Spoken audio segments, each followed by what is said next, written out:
Hello everybody, it's Belinda from Belinda's Book Nook. I am been hoping that I would get around to doing this video much sooner. It's now April and I wanted to do a wrap up of the books I read in March and a small book chat, a small one. And the reason why I usually don't typically do full-on reviews is because A, I usually forget things if I don't take notes, and sometimes I don't take notes. And B, I just don't know if somebody would want to sit and listen to me talk a long time about a book. So I like to do book chats because I can kind of just give a little thought on each book. So that's what I'm going to do. March was March Mystery Madness. And I'm talking really fast, everybody, because the last video that I made was really long. And y'all know I don't edit, so I just had to cut it in half. And it wasn't pretty. So I'm hoping not to have to do that this time. But I'm hoping I'm not talking too fast. It's hard. I need a little clock so I can look at the clock and see what time it is and know. Anyway, I chose some books for March Mystery Madness. I am not necessarily great at doing challenges and usually don't do them, but I do have a lot of mysteries that I wanted to read and I owned them. And so I chose to just read ones that I own as opposed to necessarily following the categories for the challenge, which still should count because I did read mysteries. One of the things I did do is I looked up to find some new African-American mystery authors that I had not read, and I found this Nora Deloach, and I mentioned this as well as I think another book of hers that I bought. So this one is one that was not on my shelf, and I did buy this one. I bought it used so that I could get an opportunity. And this one is called Mama Solves a Murder by Nora Deloach, and it's a phenomenal book. It was really, really good. It was written way back. Well, I shouldn't say way back, but it's an older book, you know. We always say older because everybody's reading usually the current stuff that's now. But it's a lovely story. 1994. It's a lovely story of a mother and daughter. The mother is an amateur sleuth, and she brings her daughter in on mysteries that she's trying to solve. And the daughter is actually a lawyer. And she recognizes her mother's innate ability to be able to she can read people, she looks at clues, she's just really good at solving cases. So she brings her mother in on a case involving a girl that she knows who's been accused of murder. And it's really a nice story. This is the beginning of a series, I think, of books that she has. And I think there's only 4 maybe of them or 5 in the series, which I will try to get all of them. But it's really a lovely story, little funny parts in it as well. And I definitely will be reading some more of this. So that was the first one. And it wasn't the first one I read. I'm not going in the order that I read them. Because in the beginning of the month, I got the flu. And it put me out for 9 and a half-ish days. So I just couldn't, I was tired. I wanted to sleep. I didn't do, so I didn't really want to hold the book, but I wanted them near me, which is funny. I should have had my husband take pictures because can you put these in the bed near me? I might want to read. Yeah. So this was one I had on my shelf for a long time. I told you all I've been collecting them. And this is the #1 Ladies Detective Agency by Alexander McCall Smith. And I really wanted to read these because like I said, I've been collecting them at thrift shops. Well, the audiobook version was on, and I said, well, you know what? I'm not feeling like I want to hold a book. Let's listen to the audiobook, and then when I feel up to it, I'll read. So I did that. So good. It was really good. I don't know why I waited so long to do this, and this is a long series. So if you like series, then it's fantastic. I still won't watch the show until I get going furthermore into this series. But this one starts out, and it's, I think we said Mem Ramotswe is the main character, and it's in Botswana. Why do I feel like that's right? Or maybe wrong. And this one kind of gives you the foundation of her background, how she becomes a lady detective, the things that she has to face as a lady detective, and she's just a strong character. And it's written by a man, and I just always think that's really amazing how they can write something from totally another perspective that they don't have all of the insight.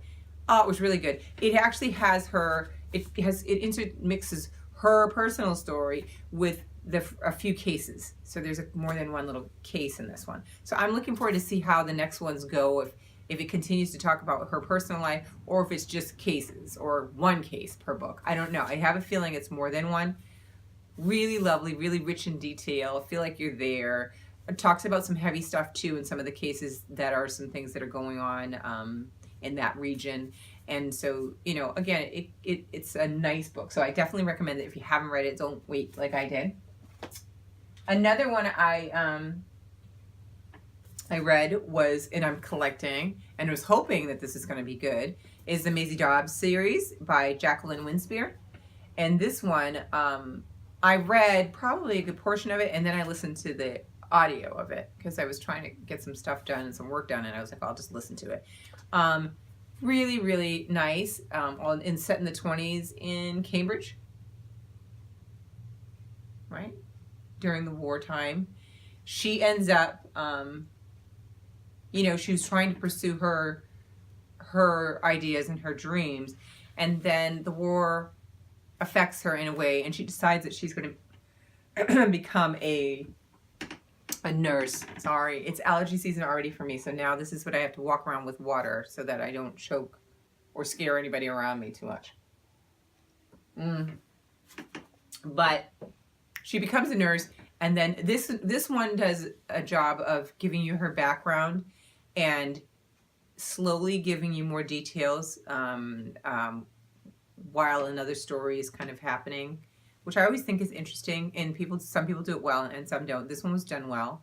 I don't know what else to say about it. I thought it was good. I definitely want to read the next one to see what I think, because I felt like this was a really good start to a series. But again, sometimes people don't like the first book, typically because if they're looking for a mystery, there's a lot of background on the main character, the sleuth, if it's a series. And so if that's a deterrent, that might be a deterrent in this book, but I felt like I enjoyed it. I enjoyed this one, and I enjoyed the backstory for her so that we get to know, you know, who the character is and who they are as, you know, investigators and detectives and inspectors, etc. So then the next one I read, I had this one for a little while as well, because I loved it. I actually bought it just for the elephant on the front, but then I actually really liked the story. And this is called The Unexpected Inheritance of Inspector Chopra by Wasim Khan. This one is set in Mumbai. It's a inspector who is very well established in his practice, and some health concerns come up that put him into early retirement. And it touches on throughout the story, like, you know, just the struggles of retirement, of like not really, you know, his mind isn't really there, you know, and it was just that his body is telling him another thing. So he's, you know, trying to deal with that. Well, as he's getting ready to kind of wrap things up and pack up and leave, and the new person is beginning to take over, a case comes across his desk, and about a boy that has died, and he believes that the boy didn't just die, that he was murdered. Something about it just, and his instincts kick in, and he just wants to solve it. He feels that they're brushing it off, and he wants to solve this case. At the same time, I believe it's an uncle of his or something, gives him an elephant. That's where the elephant comes in the story. And he's like, what? What am I going to do with an elephant? And I won't tell you what happens with the elephant, but he ends up getting this elephant, and the elephant is put inside of the story along with other details and things about it. But it's really neat. There were some funny parts in here with regard to the inspector when he talks about his mother-in-law and their relationship, and, you know, cultural expectations. You know, they really didn't want their daughter to marry him, but he's already married. They're already in it. There's some interesting things in there about his wife. It's really lovely, lovely. I will definitely be reading another one. The gentleman that wrote this is very young as well. And I think that he's written something else since then too. But I think there is at least one or two more of these in this series. So it's a really good one. The last book that I read was also set in India, and this one is set in Bombay. And this is by one of my favorite authors who is very underplayed. And if I could just, shout it out loud, I really, really appreciate and love getting the opportunity to read her books. Sujata Masay. And the name of this is The Widows of Malabar Hill. But again, let's give it cover love, okay? And then if that's not, look at the pages inside. It's beautiful. And I showed you guys last time that she signed it to me.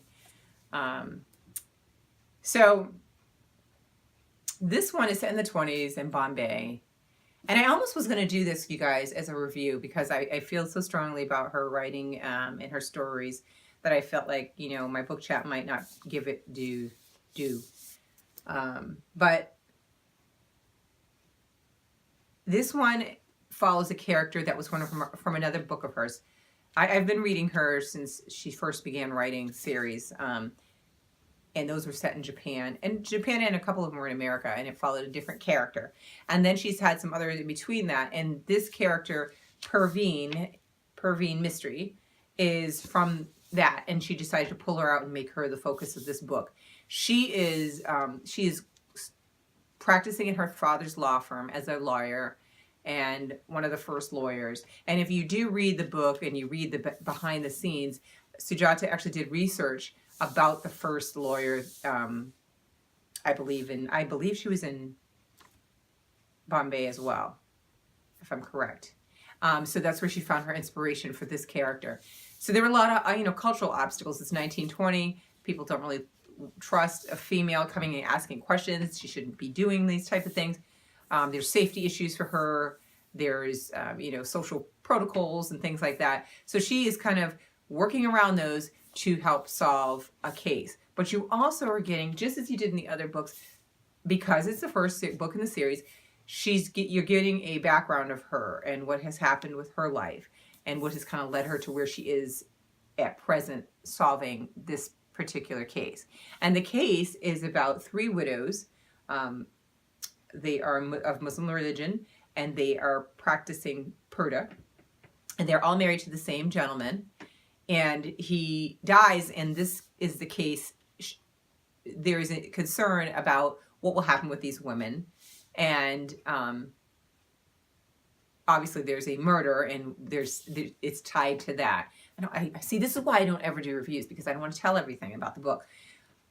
The book is fantastic in exploring so many different things. The issues of Muslims and Christians, and the issues of these women, when they're observing purdah, they don't go on the outside. They don't talk to men. Men aren't supposed to see them. So it presents more challenges than a traditional mystery where you're just, where you're going to investigate and you're going to ask questions. So it definitely puts an interesting spin on the story itself. But as with all her books, because it's based on or inspired by historical events and people, you get a really rich story. And so you learn even while you're reading a story. The Perveen is really another strong female character. I have to say, this is a male character, but on all of these books, the women were really strong, and it just really makes me happy.